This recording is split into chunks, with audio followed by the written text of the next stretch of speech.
일본 경제 보복에 나라가 기울어도 총선에 이용해 먹으면 그뿐이라는 더불어민주당의 천인 공노할 보고서가 공개됐습니다.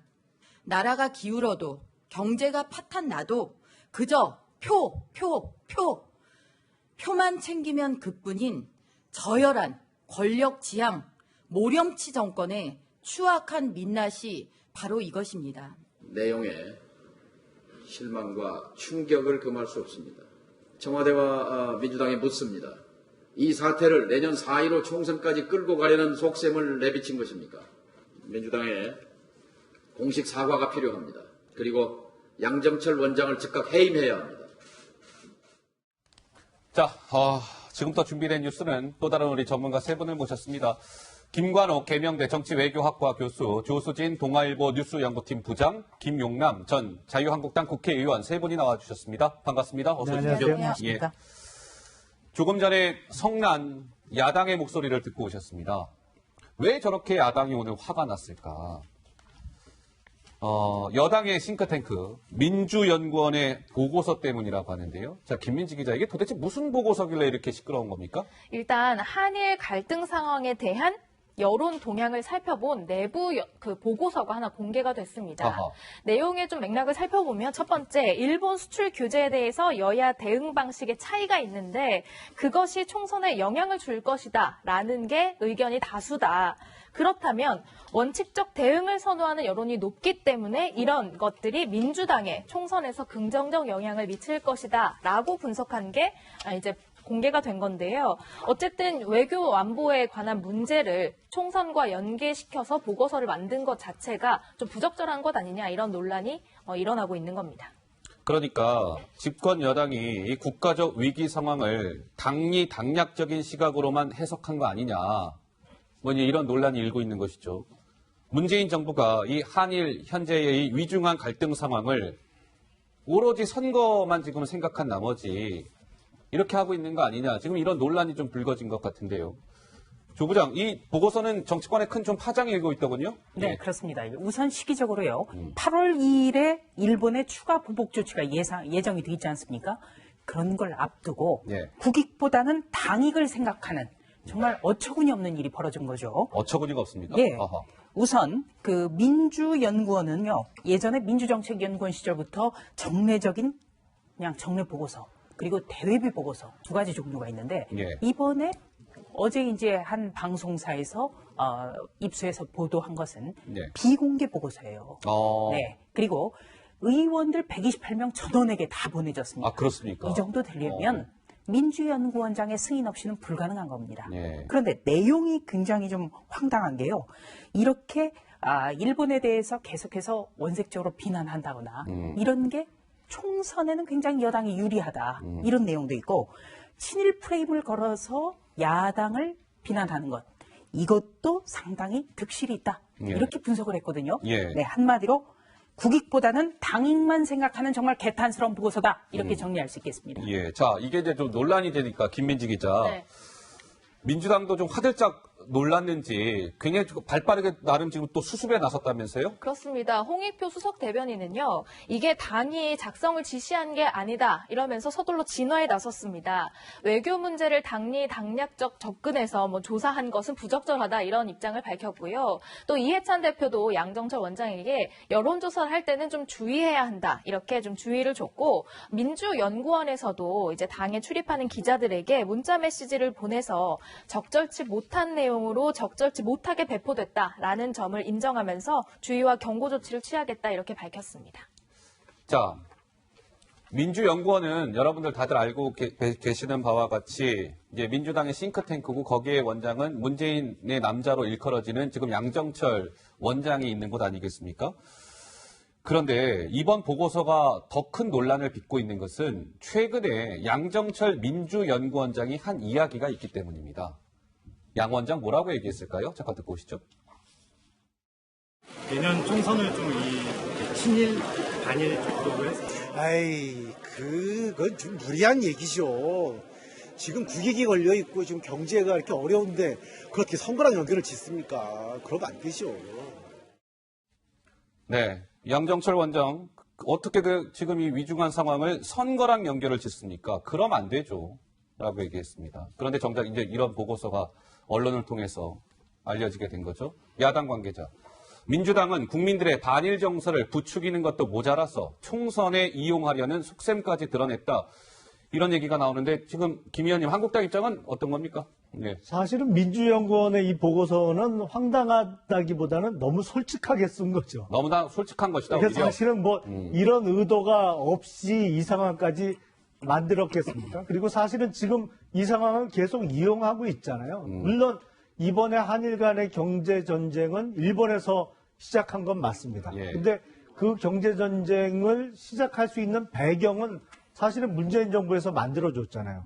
지난 정부에서 했던 한일 위안부 합의 내용을 원천 무효화하고 또 그리고 지난 3.1절 문재인 대통령의 기념사에서 뜬금없는 친일 청산을 내세웠어요. 근데 웬만한 연령대에 보더라도 지금 친일 문제는 사실 할아버지나 뭐 증조 할아버지 때 얘기거든요. 예, 그러니까 얘기는 한 예를 들자면 지금 홍영표 민주당의 직전 원내대표 조부가 일제 때 이제 충성하고 중추원 3일을 지냈는데 아니 할아버지가 한 일을 어떻게 하겠어요 지금. 그렇다고 홍영표 의원한테 지금 어떤 책임을 묻겠어요. 그런 거거든요. 웬만한 할아버지 때 증조 할아버지 때 일을 청산을 지금 3.1절 기념사에서 내세우고 또 강제징용 관련한 판결문에 대한 강제 집행에 착수하고 그러니까 아베 총리가 경제전쟁을 시작하면서 본인의 일본 국내 정치적 어떤 이용할 수 있는 환경을 만들어준 게 문재인 대통령이고 네, 또 네. 문재인 정부도 또 이런 한일 간의 경제전쟁 상황을 또 정치적으로 이용을 사실상 하고 있는 상황이고 예. 민주연구원의 보고서는 그냥 다만 너무 솔직하게 다 써놓은 게 문제라면 문제라고 보입니다. 예, 김 교수님은 이번 보고서 이 내용 언론 보도 통화 접하시고요. 좀 민주당이 조금 너무 선거만 생각했다 뭐 좀 그런 생각이 드셨습니까? 아니면 아니 뭐 여당이 어차피 정당이라는 것은 선거에서 이기기 위해서 존재하는 것인데 이런 보고서 좀 쓸 수 있는 거 아닙니까? 뭐 이런 생각하셨습니까? 어떻습니까? 그럼 지금은 다르죠. 지금 이제 국가 위기 상황이고 이런 문제를 정치공학적 분석으로 이렇게 설명을 해놓는 것 자체가 사실은 굉장히 시의적절하지 못하다. 아, 시의적절하지 못하다. 그렇죠. 굉장히 잘못된 그런 분석입니다. 그런데 이제 근본의 취지는 지금의 상황, 대일본과의 관계 속에서 여론이 어떻게 흘러가나, 뭐 이런 걸 조사해 보는 것은 충분한 뭐 필요성이 있다고 봐요. 네. 하지만 그거를 선거와 분석을 했다는 지금 말씀하신 대로 그 문장 하나거든요. 필요 없는 거를 쓴 것이고요. 제일 중요한 건 여기서 지금 하나 짚고 넘어갈 거는 그렇다 그래서 민주당이 이런 대일 감정을 선거를 이용하기 위해서 대일 감정을 부추기고 있다. 이런 비난을 하고 있는데 이것은 저는 사실이 아니라고 봐요. 예. 그러니까 실질적으로 지금 일본과의 어떤 대척점에서 힘을 모아야 되고 여기서 우리가 이겨내야 되는 힘을 모아서 극복을 해야 되는 그런 장면이기 때문에 하는 것이지 예. 이걸 선거를 승리를 위해서 내년을 위해서 했다. 이렇게 주장하는 것은 과도한 이제 과장이다. 이렇게 예, 생각합니다. 알겠습니다. 그런데 이제 최근에 이 여권 내에서 나오고 있는 일본을 향한 메시지가 약간 좀 국민들로 하여금 혼선을 주고 있는 것 아니냐, 좀 이런 좀 지적이 나오고 있는 것 같은데요. 바로 이런 겁니다. 일본 두고 여권이 이게 과연 엇박자인지 아니면 전략적 뭐 좀 투트랙 전략을 쓰고 있는 것인지 한번 제가 설명드린 이후에 한번 전문가께 한번 여쭤보겠습니다. 어제 상황만 놓고 보면 이렇습니다. 최재성 일본 경제 침략 대책 특위 위원장이 있잖아요. 민주당 내에. 어제 뭐 이런 얘기합니다. 내년에 도쿄에서 올림픽이 있잖아요. 일본은 이 평화 올림픽을 치를 자격이 없는 나라입니다. 이렇게 얘기했어요. 바로 직후에 더불어민주당 이해찬 대표는 우리나라가 올림픽에 불참하는 이런 일을 해서는 안 됩니다. 우리 한국과 일본은요, 친하게 지내야 되는 이웃입니다. 최재성 위원장이 강경 발언을 쏟아냈다면 그 직후에 이해찬 민주당 대표는 약간 톤 다운 시킨 것이죠. 그런데 어제 오후에 문재인 대통령은 또 어딜 갔습니까? 저도에 갔습니다. 개방 행사에. 근데 문재인 대통령은 거기서 또 이순신을 언급했습니다. 이달 들어 공식적인 자리에서만 두 번째 이순신 언급입니다. 이게 뭐 여권의 자중질환 이런 걸로 볼 수 있는 겁니까? 어떻습니까? 우선 이 일본 문제에 대해서 여권의 기류가 종합적이고 통일되지 않았다. 통일되지 이렇게 볼 않았다? 수 있고요. 어허. 또 한 가지는 이해찬 대표가 어떻게 보면 전략적으로 선긋기를 하고 나섰다. 예. 그러니까 앞에 워낙 빨리 들어가니까 해서 혼자 좀 주춤한 것 하면서 일단 제동을 걸었다. 이렇게 제동을 볼 수가 있어요. 예, 예. 어제 오전 10시 30분에 이해찬 대표의 기자간담회 내용은 굉장히 지금 현 여건이 이렇게 가서는 안 된다라고 여러 가지로 제동을 걸었거든요. 예. 그러니까 올림픽에 불참한다는 얘기가 나와서도 안 된다. 그리고 한일 간의 군사정보 교류는 계속 필요하기 때문에 예. 군사정보 교류 협정을 파기하는 그런 목소리가 여당에서 나와서는 안 된다. 네. 그랬는데 문재인 대통령만 해도 바로 어제 이순신 장군 또 언급을 했거든요. 예. 그리고 경제침략대책특위위원회에서는 일본 올림픽 치를 자격이 없고 또 오륜기가 방사능기가 됐다. 파시즘기가 됐다. 어이구. 이런 얘기까지 나왔거든요. 네. 그렇기 때문에 이것은 어떻게 보면은 민주연구원에서 나온 어떤 보고서와 같이 지금 총선을 앞두고 여당에는 굉장히 득이 되는 것 예. 그런 것을 하면서도 이해찬 대표는 짐짓 또 제동을 걸어주는 것 같은 예. 그런 거고요. 아까 말씀드린 대로 이 민주연구원에서 128명 전원에게 보고서를 보낼 때는 원장의 승인도 필요하고 또 가장 먼저 전송을 하는 것이 대표실입니다. 아, 대표에게? 네.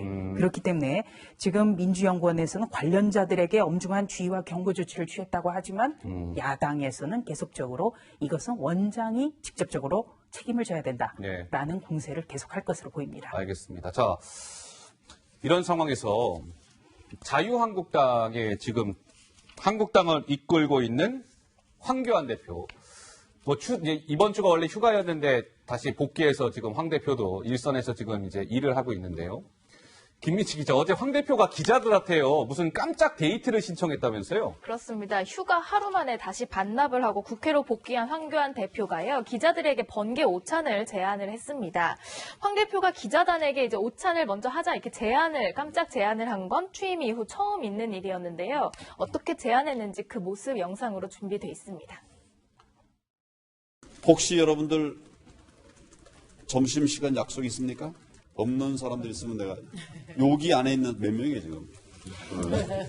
번개로. 6, 8, 10. 여기 있는 분 중에 갈 사람들은 오늘 점심 같이 합시다.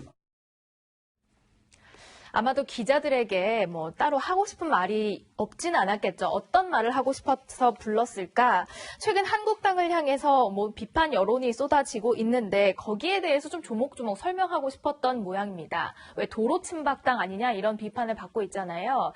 여기에 대해서 나는 친박에 빚진 것이 없다. 도로 침박당 이런 것은 언론이 만든 말이다. 아하. 그리고 박근혜 정부에서 일을 했지 내가 정치를 한 건 아니지 않느냐. 그리고 당 내에 친박 70%, 비박 30%가 있다는 말이 있는데 당연히 친박이 많을 수밖에 없지 않느냐라고 하면서 일종의 도로 침박당이라는 비판에 좀 선긋기에 나선 것 아니냐 이런 해석이 나오고 있습니다. 그러니까 어제 기자들에게 깜짝 오찬을 제안한 이유는 뭐 이제 최근에 일각에서 자유한국당이 도로 침박당이 되는 거 아닙니까? 이제 이런 목소리가 나오자 그런 거 아닙니다. 해명하고 설명하기 위한 번개 오찬이었다. 좀 이렇게 봐야 될 것 같은데요.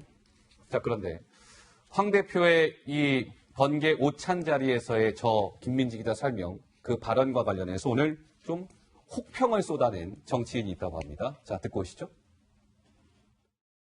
나는 친박 시세 진짜 없다. 이 얘기를 구태 할 필요 없어요. 역시 정치 초짜니까. 그래서 굉장히 불안한 것 같아요. 당 지지율 빠고 자기 지지율 빠고. 예. 이래고 언론에서도 상당히 황교안 지지도 리더십이 굉장히 흔들리고 있다. 이걸 당황 안 해야 되는데 역시 초짜라 당황하는 것 같아요. 네, 정작 저렇게 황교안 대표가 도로 침박등에 대한 여러 가지 설명을 내놓자 박지원 민주평화당 의원은 굳이 그런 얘기를 왜 합니까? 역시 황교안 대표는 정치 조짜입니다. 이렇게 얘기했는데요. 박지원 의원. 예, 박지원 전 대표의 그 의원의 분석에 동의를 해요. 그렇습니까? 예, 결국에는 뭐 저렇게 다시 백브리핑도 안 하고 뭐 이런 좀 침묵 모드를 가다가 기자들을 오찬으로 불러 모아서 하는 얘기라는 것이 친박당이 아니다. 이거 두 가지라고 보는데요. 그러니까 비박계에서 결국에는 이제 공공연히 다시 친박당이 돼가고 있다는 비난의 목소리가 커지니까 당의 어떤 뭐 추스릴 필요성이 하나 있었던 것이고 또 하나는 뭐 결정적인 거는 뭐 지지율 하락이겠죠. 본인의 지지율 하락과 당의 지지율 하락. 뭐 이런 것들이 조금 올라가다가 이제 하락을 하는 그런 장면인데, 여기서 결국에는 뭐 이 친박당이라는 이미지가 결국엔 그런 식으로 갔다라고 분석을 했기 때문에 아마 그것이 아니다라고 얘기를 하려고 오찬을 했던 것 같아요. 근데 뭐 우리가 알다시피 황 대표는 결국엔 친박들의 필요에 의해서, 친박의 이익을 위해서 뽑힌 분이라는 성격이 굉장히 강하지 않습니까? 그러니까 이거를 부인하고서는 사실은 어디 가서 지지 기반을 찾으려고 하는지, 저는 뭐 그렇다 그래가지고 본인의 어떤 정치상, 향후에 어떤 이 자유한국당이 어떤 정치를 갖겠다, 국정을 운영하겠다, 그런 비전 제시라든가 이런 것들이 또 그 사이에 2월 당대표 된 이후에 뭔가 제시가 됐다 그러면 모르겠는데, 그것도 지금 안 되고 있는 거잖아요. 그냥 결국에는 여당만 비판하고 정부만 비판하는 선에서 머물러 있기 때문에 지지율은 뭐 궁극적으로 계속 그렇게 하향 곡선을 그릴 수밖에 없다, 이렇게 봅니다. 그런데 지금 이 자유한국당 상황이 조금 이제 뭐 좀 어수선하다고 해야 될지는 모르겠으나, 당내에서 김민지 기자, 이 지금 황교안 대표 체제에 대해서 우려를 표하는 목소리가 한국당 내에서 막 지금 나오고 있다면서요? 네, 그렇습니다. 황교안 대표가 기자들에게 뭔가를 해명하려고는 했지만 당 내에서조차 비판이 나오고 있는 그런 상황입니다. 어떤 비판입니까? 김세현 자유한국당 의원, 그러니까 이제 여의도 연구원장인데, 도로 친박당 이런 사실은 부인하기 어렵다라고 했고요. 홍준표 전 대표도 한국당이 나날이 도로 친박당으로 가고 있다라고 현 상황을 진단했습니다. 장제원 의원도 한국당이 지금 잘하는 건 문재인 정권을 욕하는 것 말고는 없다라고 쓴소리를 내뱉었습니다. 우리 김영남 전 우리 한국당 의원께서 한마디 하셔야 되겠는데요. 근데 이제 그런 측면이 있습니다. 지금 이제 그 언급된 의원들이나 정치인들이 사실은 소위 비박이잖아요. 그러니까 탈당했다가 복당하신 분들인데, 그 지난 대표 때, 그러니까 홍준표 당대표 시절에는 사실은 홍준표 대표가 복당파하고 이렇게 손을 잡고 당직을 복당파가 다 독점을 했었거든요. 그러니까 반작용적인 측면이 있는 거죠. 그러니까 이제 지난번에는 복당파들이 다 당직을 독점을 했고, 이번에는 안 그렇다 보니까 이제 뭐 확연히 좀 대비되는 측면이 있는데, 이 당원의 입장에서는 또 그런 게 있습니다. 왜냐하면 당이 어려울 때 탈당을 했다가 뭐 또 슬그머니 복당을 했어요. 근데 이제 그러면 복당했다고 해서 아무 일도 없었다는 듯이 그러면 그대로 다 인정을 해줘야 되냐? 당원들 입장에서는 그런 또 측면이 있거든요. 숫자적으로도 소위 나누자면 소위 친박 쪽이 비박 쪽보다는 좀 많은 측면이 있습니다. 그래서 여론조사 결과 뭐 지지율이 떨어지고 있다고 하는데, 여론조사 결과 맞다는 전제하에 말씀을 좀 드리면, 이 기저효과라는 게 있어요. 경제학에. 비교 시점을 어디로 잡느냐에 따라 좀 높아질 수도 있고 내려갈 수도 있는 건데, 지지율이라는 게 항상 변하잖아요. 올라가기도 하고 내려가기도 하고 또 올라가기도 하고. 그런 거 아닌가 싶습니다. 우선 기자 관점에서 볼 때는요, 왜 황교안 대표가 이런 이야기를 했을까 굉장히 의문이에요. 왜 이런 얘기를 했을까? 왜냐하면 지금까지 한국당에서는 보수 통합을 목표로 하기 때문에 친박 비박이 어딨냐, 개파 없다. 이게 지금 공식적인 입장이었거든요. 그런데 친박이 70%, 비박 30% 이래버리면 친박 정당이라는 게 지금 공개가 된 거죠. 그런 의미에서 아마 두고두고 짐이 될 것 같다, 이런 생각을 합니다. 알겠습니다. 자, 자유한국당 얘기까지 나눠봤습니다.